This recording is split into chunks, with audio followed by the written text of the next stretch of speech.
Magluluto tayo ng ulam, guys. Ito, igigisa ko tong bawang. Antayin natin na lumabas yung aroma. Lagay na natin itong sibuyas.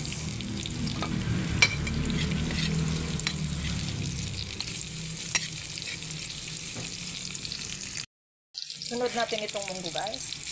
Pakuluan na to. Timplahan natin ng patis. Tayo ng cubes. Itong sotanghon na ibinabad ko kanina.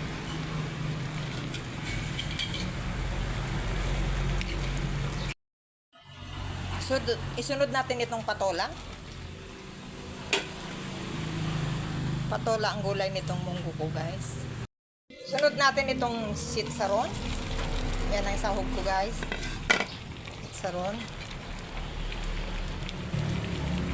Madali lang maluto tong patola. Pakuluin natin ng ilang minuto. Tikman natin. Ang sarap.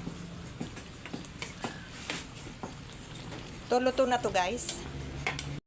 Ito na ang final result ng aking munggo sotanghon na mayroong patola. Magandang tanghali sa inyong lahat. Hanggang sa muli. Bye-bye.